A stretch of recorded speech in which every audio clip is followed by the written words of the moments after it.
রাজ্যপালের কি নির্দিষ্ট কোনো ভূমিকা আশা করছেন আপনারা? দেখুন, আমরা একটাই আশা করব যে তিনি সংবিধানের কাস্টোডিয়ান।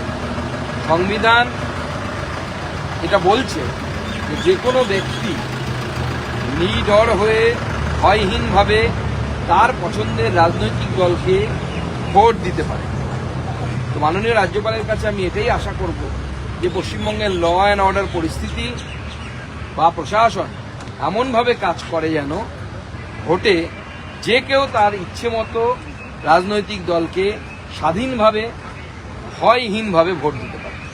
আগামীকাল সাপ্লিমেন্টারি লিস্ট আগামী সোমবার বেরোনোর একটা সম্ভাবনা রয়েছে, কি বলবেন? অনেক নাম তো বাদ যাওয়ার একটা শোনা যাচ্ছে যে মুখ্যমন্ত্রী। দেখুন, পুরো বিষয়টি তো সুপ্রিম কোর্টের নির্দেশে নির্বাচন কমিশনের দেখরেখে হচ্ছে এবং জুডিশিয়াল অফিসাররা সেটা করছে।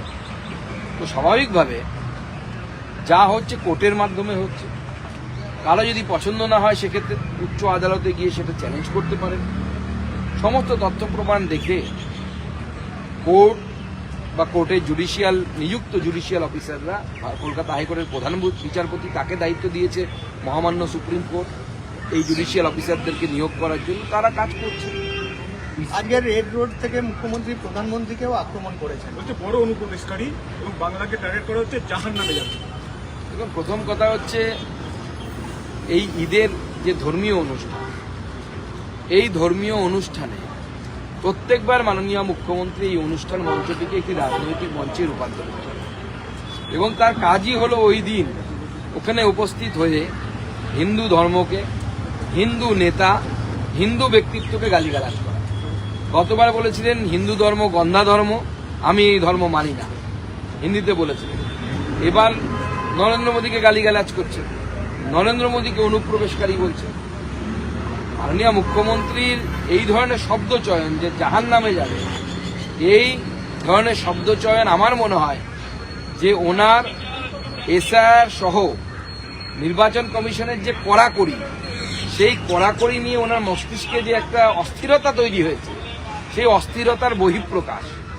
নাহলে পাড়ার কলের পাড়ের ঝগড়ার মতো মাসিদের মতো উনি গালিগালাজ করছেন, এটা একজন মুখ্যমন্ত্রীর অন্ততপক্ষে মানায় না। বলছে সবটাই কবজা করে গেছে, রাষ্ট্রপতি শাসন চলছে। দেখুন, নির্বাচন কমিশন নির্বাচন করাচ্ছে। ফ্রি অ্যান্ড ফেয়ার ইলেকশন করতে গেলে যা যা করা দরকার তা নির্বাচন কমিশনের করা উচিত। এখনো তো অনেক কিছু করা দরকার বলে আমার মনে হয়। যেখানে প্রশাসন এতটাই বায়াস যে মুখ্যমন্ত্রী ফাইল চুরি করতে গেলেন তৃণমূল কংগ্রেসের প্রধান হিসেবে, সেখানে চিফ সেক্রেটারি তার পেছন পেছন তিনি লেজ ধরে চললেন, তার পেছনে লেজ ধরে চললেন সিপি কলকাতা পুলিশ, তার সাথে লেজ ধরে চললেন ডিজি কলকাতা পুলিশ, বর্তমানে যিনি তৃণমূলের আবার রাজ্যসভার সাংসদ। স্বাভাবিকভাবে সেই প্রশাসনকে রেখে তো নিরপেক্ষ ভোট সম্ভব নয়। রেড রোডের নামাজে মমতা অভিষেক দুজনকে দেখা গেল যে আগাগোড়া বক্তব্য রাখলেন হিন্দিতে। কেন? গোটা বাংলায় কি মুসলমানদের মধ্যে বাংলাভাষী তো বেশি? দেখুন, গোটা বাংলায় বাংলাভাষী মুসলমানদের সংখ্যা অত্যন্ত বেশি। রেড রোডে উর্দুভাষী মুসলমানরা তারা বেশি থাকেন, সেজন্য মুখ্যমন্ত্রী তাদের ভোট ব্যাংক মনে করেন এবং তারা সেখানে যান। আমি জানি না সেখানে গিয়ে তারা এটা বলে মেনেছেন কিনা জানা নেই, কারণ কিছুদিন আগে ফিরহাদ হাকিম সাহেব বলেছিলেন এই ধরনের একটি হিন্দিতে বক্তৃতা দিয়ে যে যারা মুসলিম ধর্ম বাদ দিয়ে অন্য ধর্মে জন্মেছে তারা অভাগা এবং তাদেরকে দাওয়াতে ইসলাম অর্থাৎ ইসলামে আসার জন্য দাওয়াত দেওয়া উচিত, তাহলে নাকি পুণ্য হয়। উনি হিন্দিতে বলেছিলেন।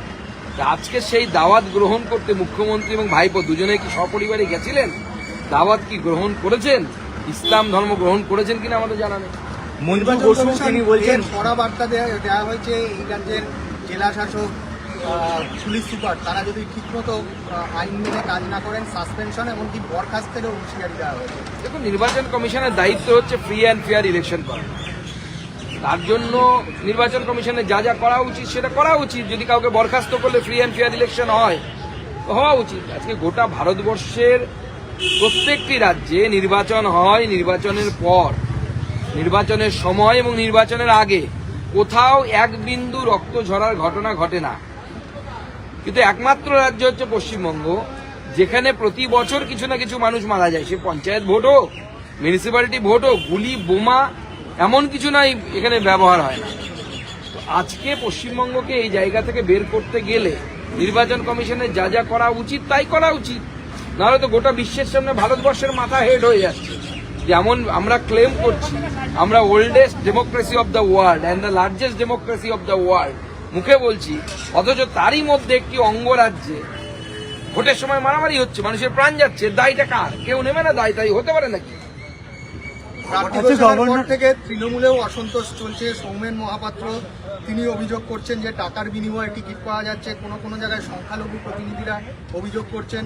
ওদিকে মঞ্জু বসু একরাশ ক্ষোভ নিয়ে তিনি দল ত্যাগ করেছেন এবং তিনি বলছেন অপমান করা হয়েছে ধর্ণা মঞ্চ থেকে। এবং দলে টাকা দিতে পারি না তাই এই অপমান, এরকম মন্তব্য করেছে। সে আবার নতুন কি জানার আছে? তো সবাই জানে তো আইপ্যাককে দিয়ে ভাইপো টাকা তোলে এবং সেখান থেকে টিকিট বিলি হয়। টিকিট তো নিলাম হয় তৃণমূল কংগ্রেসে।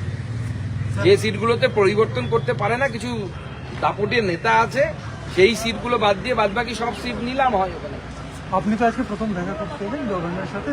রাজ্যের আইন শৃঙ্খলা পরিস্থিতি এবং প্রিভিয়াস যে ভোটগুলোতে পোস্টপোল ভায়োলেন্স বা বিফোর ভায়োলেন্স এইসব বিষয় নিয়ে কোনো আলোচনা হয়েছে? দেখুন, আমি সৌজন্য সাক্ষাৎকারে এসেছিলাম, তো যেহেতু আমি একজন রাজনৈতিক ব্যক্তিত্ব, আমি কারোর সাথে আলোচনা করলে তার অ্যাডমিনিস্ট্রেটিভ বিষয় রাজ্যের, সেই বিষয়ে তো ওনাকে জানাবো, এটা অত্যন্ত স্বাভাবিক।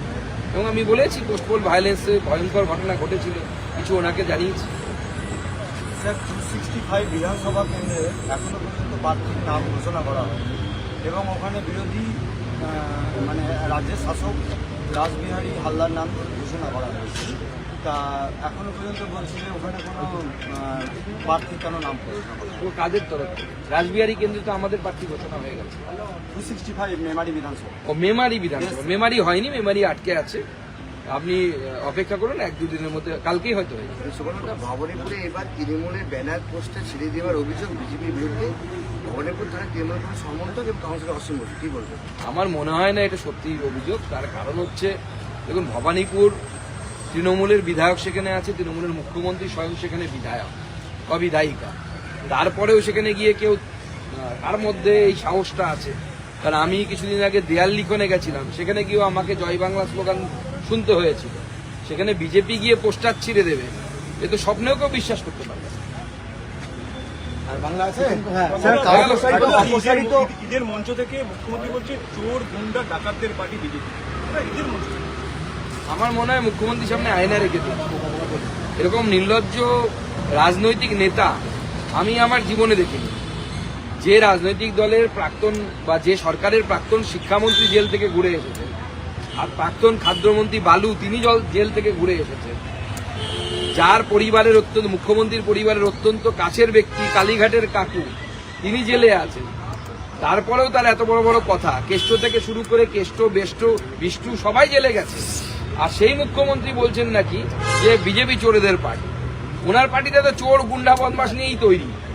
প্রথম কোন রাজনৈতিক দল ভারতবর্ষে তৈরি হয়েছে যারা চোর গুন্ডা বদমাশদেরকে, যারা রাজনৈতিক পরিচয় দিয়েছে। সিপিএম এই চোর গুন্ডা বদমাশদেরকে ব্যবহার করত, কিন্তু পর্দার পেছনে, সামনে কমসে কম ধুতি পরা পাঞ্জাবি পরা কিছু ভদ্রলোক থাকতো। কিন্তু দুর্ভাগ্যের বিষয়, তৃণমূল এসে এই চোর গুন্ডারা, যারা বদমাশরা পেছন দিকে কাজ করত, তাদেরকে সামনের সারিতে নিয়ে এসে নেতা বানিয়েছে। শওকত মোল্লা, কত উদাহরণ দেবো এরকম, শাহানুর, একের পর এক। শেখ শাহজাহান তো এখনো ভেতরে আছে, পিঠে বানাতে বানাতে তৃণমূলের কর্মীদের জীবন চলে যেত।